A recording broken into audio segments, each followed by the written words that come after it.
many other... This is right, Arab.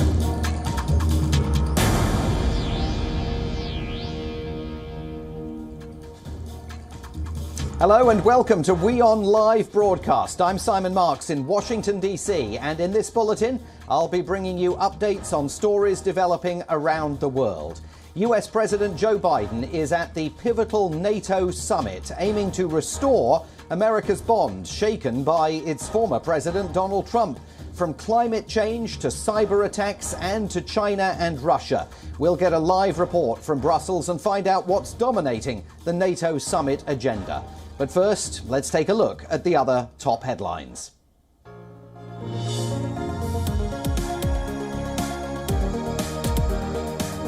The German Chancellor Angela Merkel says Russia and China are at the top of the agenda at the NATO summit. Merkel says hybrid challenges like cyber attacks are emerging because of Russia, and she warns they may impact many nations, including Germany.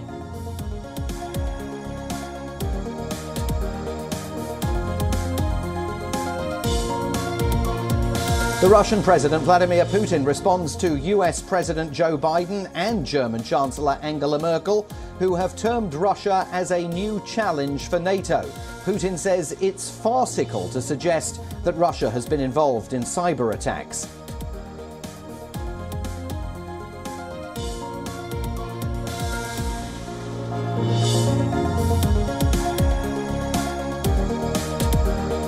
Israel's longest-serving Prime Minister Benjamin Netanyahu is ousted from power after 12 long years. This as Israel's parliament approves a new government of change led by nationalist Naftali Bennett.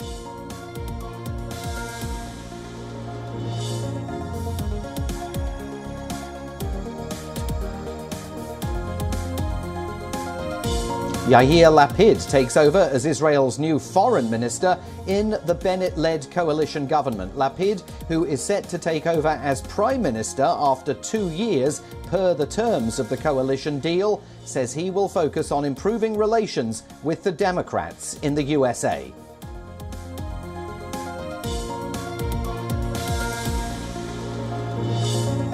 EU lawmakers have signed a digital COVID travel certificate into law. The EU Commission President Ursula von der Leyen says the certificate will solidify the spirit of Europe without borders.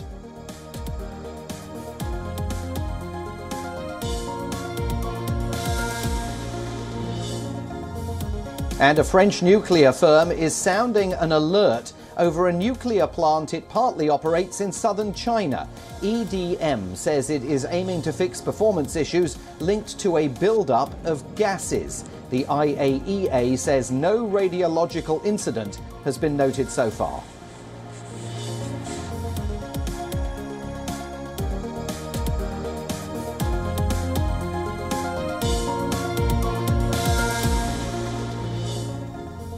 First today, the day-long NATO summit. It has begun in Brussels with 30 NATO allies gathering to deliberate on a wide range of issues. All 30 assembled for a socially distanced family photo. The leaders were then asked to remove their face masks and look at the cameras for a full 15 seconds.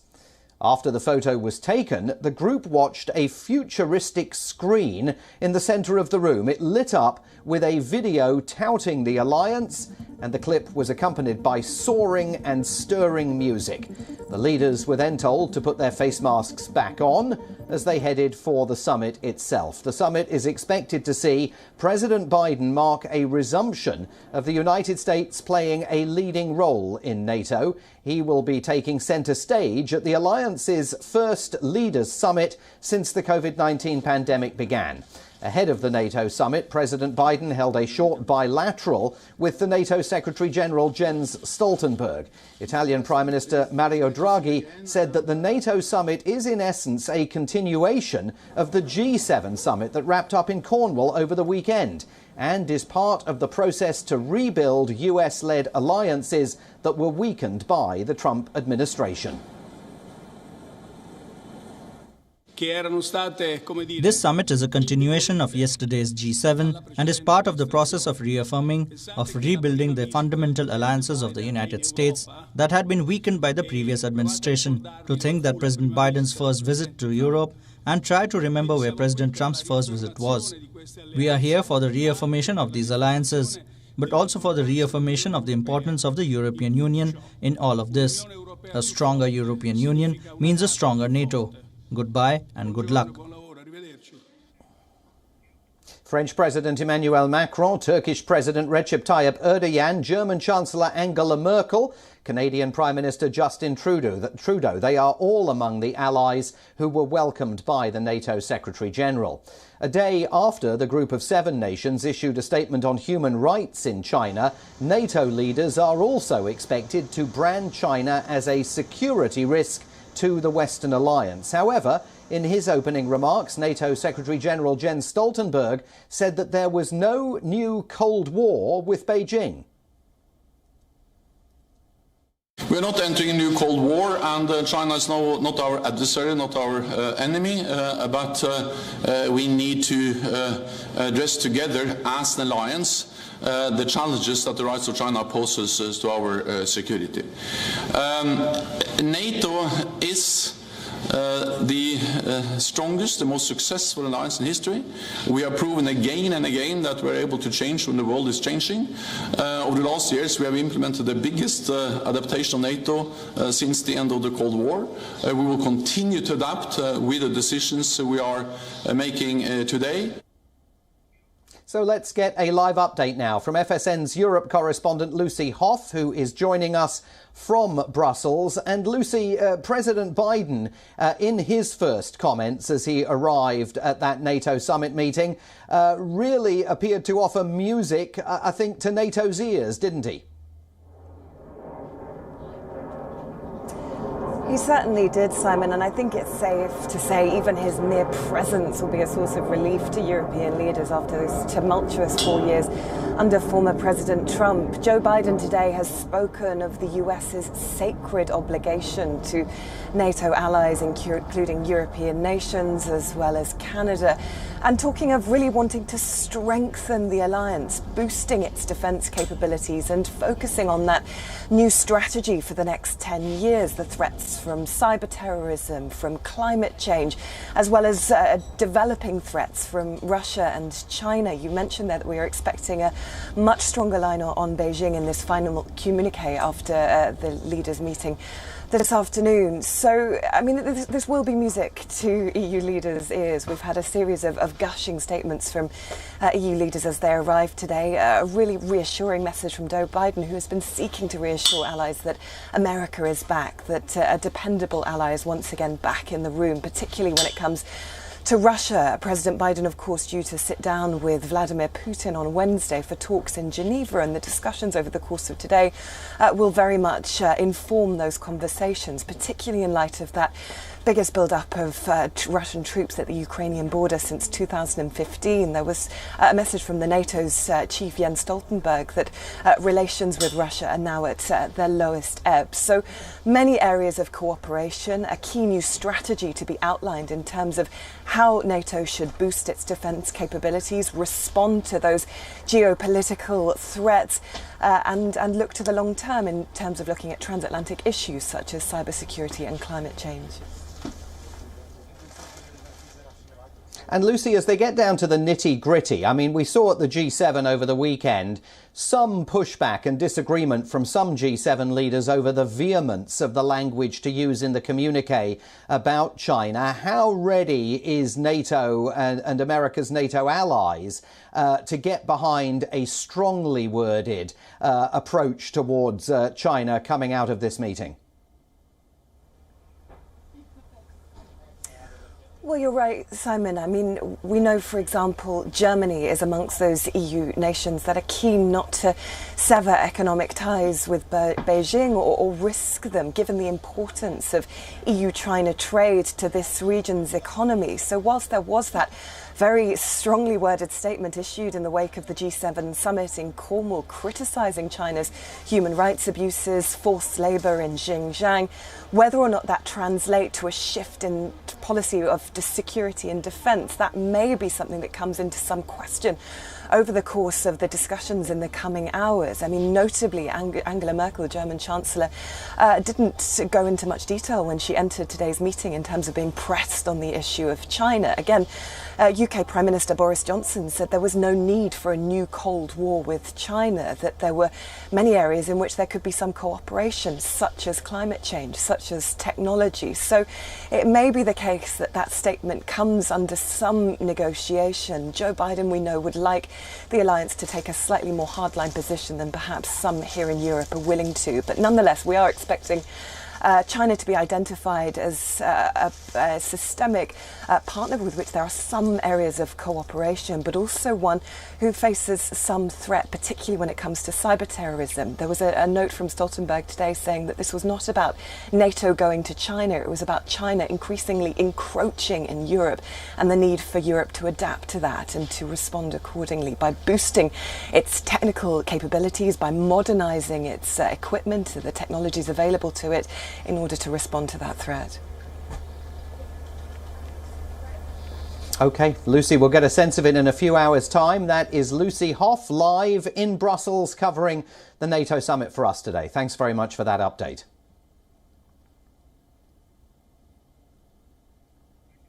Now, Joe Biden and President Recep Tayyip Erdogan have known each other for years, but today will be their first meeting as president of their respective countries. It is a bilateral meeting that many are watching out for. Relations between the two NATO states are already tense. Turkey's combative stance, coupled with Biden highlighting Ankara's human rights record, means that relations have deteriorated to a new low over the past several years. The meeting on the sidelines of that NATO summit may provide both with the opportunity to embrace a fresh start if they manage to reach a consensus on many of their problems. The problems between the US and Turkey stem from before President Biden took office, from accusations of a United States role in the attempted 2016 coup in Turkey to the cancellation of Turkish orders for 100 F-35 fighter jets and the US support of Kurdish rebels in Syria. The issues are many and diverse. But President Biden has struggled to preside over an improvement in relations. The US president even called President Erdogan an autocrat during last year's US presidential election campaign. And after he took office, he also recognized the 1915 Armenian genocide, a formal move that left President Erdogan fuming. 24 Nisan bizler için maalesef çok olumsuz bir süreç oldu. Böyle bir yaklaşımı tabii ki beklemezdik. Ama bu yaklaşım bizleri ciddi manada üzmüştür. Ve bunu gündeme getirmeden geçmeyi tabii doğru bulmamız mümkün değil. But while Turkey has slammed most of these actions by the US, Ankara's rhetoric has mellowed in the past few weeks. President Erdogan needs to maintain a positive relationship with Washington to keep his country's fragile economy afloat. And the Turkish leader, President Recep Tayyip Erdogan, wants to use this meeting to prevent any further US sanctions that would harm the Turkish economy. Tabii birinci derecede Türkiye-Amerika ilişkilerini şöyle masaya bir yatırmamız gerekiyor. Birçok tabii dedikodular vesaire içeride dışarıda oldu. Bunları geride bırakıp neler yapabiliriz, neler yapacağız, bunları konuşmamız lazım. One area the two countries could coordinate over is Afghanistan. It's an area where Erdogan hopes to showcase a central role in the NATO alliance. Turkey has offered to guard and operate the Kabul International Airport to secure access to the country after the United States prompted NATO withdrawal from the war-torn nation. Amerika malum yakın bir zamanda Afganistan'ı terk etmenin şu anda hazırlığı içerisinde ve burayı terk ettiği andan itibaren de orada süreci devam ettirecek güvenilir tek ülke malum Türkiye. But with so many points of contention between the two countries, hopes for any substantial breakthrough in the strained relationship are relatively slim. But President Biden has often touted his personal relationship with leaders, and the president may use that to his advantage during the meeting. President Biden knows Erdogan very well. The two men have spent a good amount of time together, and they are both, I think, looking forward to the opportunity to really have a business-like opportunity to review the full breadth of the relationship. Now, G7 leaders have concluded their three-day summit with a commitment. They pledged a series of actions to end the COVID-19 pandemic, mitigate the worst impacts of climate change, and rebuild the global economy. The group also called out China and Russia for the security and economic threats that G7 leaders say they pose. WION's broadcast partner, Voice of America, brings you this report. An air show by the British Red Arrows and a reception with Queen Elizabeth. G7 summit host British Prime Minister Boris Johnson pulled out all the stops to facilitate this meeting with leaders of the world's 7 wealthiest democracies, their first in person since 2019. There has been a fantastic degree of harmony. Despite the appearance of normality, the coronavirus pandemic overshadowed the summit, which ended with a pledge to end the outbreak and work to prevent similar ones in the future. Leaders have pledged over 1 billion doses, either directly or through funding to COVAX. Activists say it's not enough. They demand that rich countries, which are accused of hoarding vaccines, do more, including waiving intellectual property rights for vaccines at the World Trade Organization.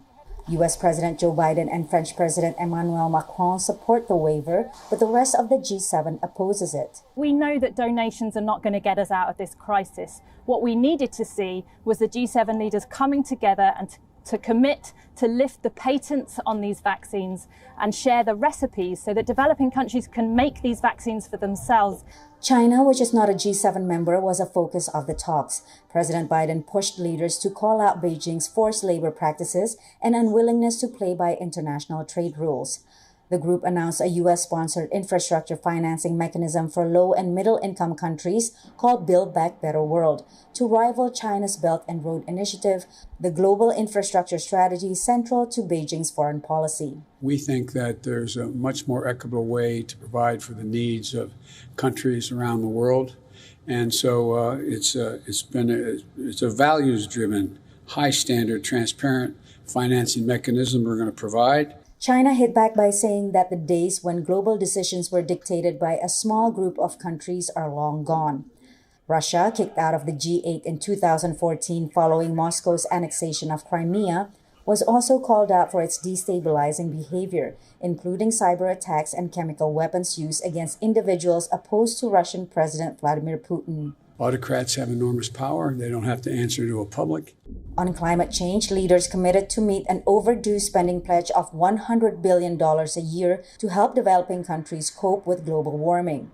Despite activist pressure, only 2 nations, Canada and Germany, gave specific cash amounts. They're basically painting a story like they're doing what needs to be done for the climate and ecological emergency. But we know that they're not. After an audience with the Queen Sunday evening, Biden flew to Brussels to attend summits with NATO and the European Union. From Brussels, Patsy Widakuswara, VOA News. Pakistan's Foreign Minister Shah Mahmood Qureshi says that the country will not take responsibility if it's blamed for any deterioration in the Afghan peace process. Addressing the Pakistan-Afghanistan bilateral dialogue in Islamabad, Qureshi said that Pakistan's role in the Afghan peace process and the agreement between the US and the Taliban will help maintain peace in the region. He maintained that Pakistan's efforts have been recognized internationally as being part of the solution and not part of the problem. It's a shared responsibility, and nobody's going to buy anymore. That if things go wrong, Pakistan is responsible. We will not take responsibility. The Pakistani foreign minister said that there is no military solution to the Afghan conflict. He said a peaceful and stable Afghanistan is in the interests of Pakistan and the whole region. Regarding the current situation in Afghanistan, he argued the only way forward to ensure peace and security is by reducing violence. He pointed out that both the Afghan government and the Taliban will have to be flexible to reach a settlement. Qureshi reiterated that a blame game between Afghanistan and Pakistan will not achieve anything, and he called for it to stop. Last week, the Afghan government and the Taliban negotiators met in Doha to discuss the peace process. It was their first known meeting in weeks after negotiations largely stalled earlier this year.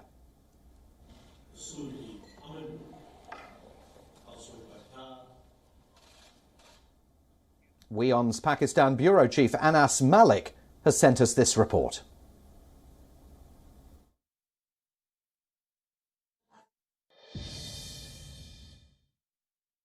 Well, as NATO and its allies sit down to discuss the situation in Afghanistan, the Pakistani Foreign Minister Shah Mahmood Qureshi, while speaking at a Track 1.5 dialogue here in Islamabad, has maintained that Pakistan should not be made a scapegoat for the failures in Afghanistan, and that the world will not buy it. He made an apparent reference to President Ghani's upcoming visit to Washington, and he was addressing, by the looks of it, directly to President Ghani. Additionally, the Pakistani Foreign Minister Shah Mahmood Qureshi has also maintained that Pakistan would continue to support the Afghan peace process, and that it's a historic opportunity, that the Pakistani nation has suffered immensely at the hands of terror elements, and that Pakistan would not support the Talibanization of its own country, i.e. that means Pakistan would not support Talibanization of Pakistan itself,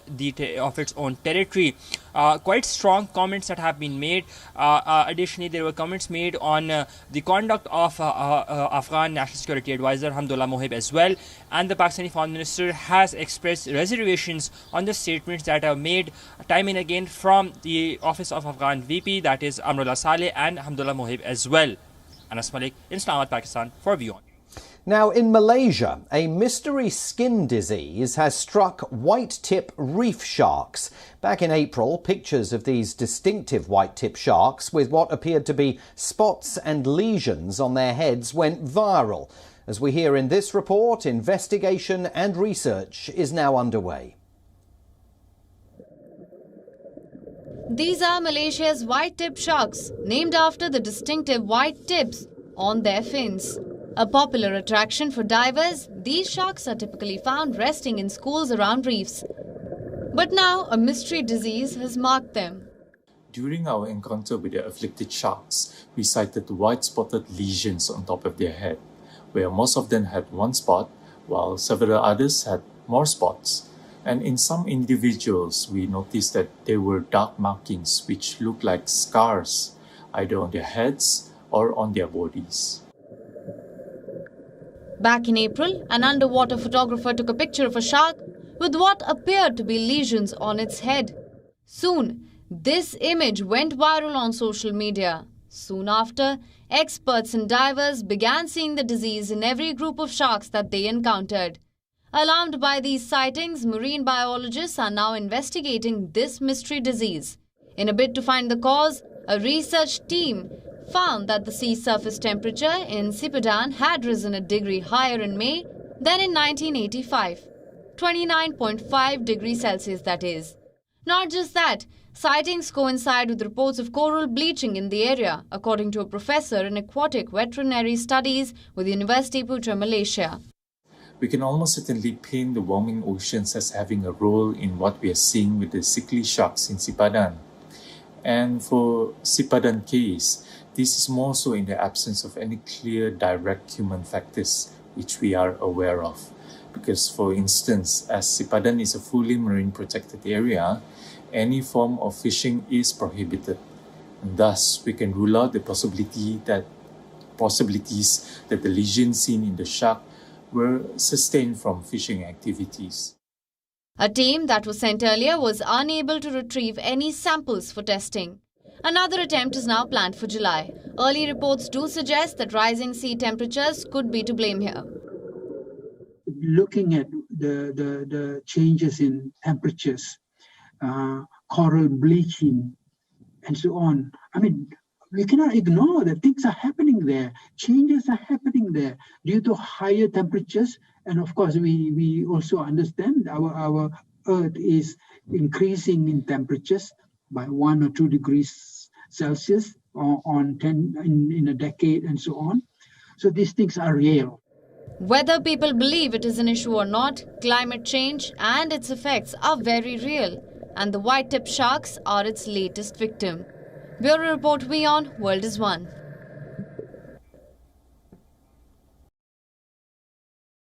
This edition of WION Live broadcast from Washington. I'm going to leave you with these visuals from New York, where wasabi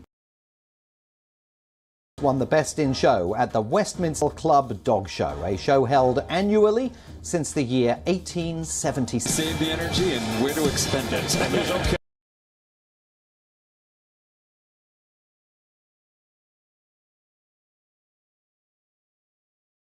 It's just the short legs. By the way, if wasabi wins, we're all going to Nobu after this, okay?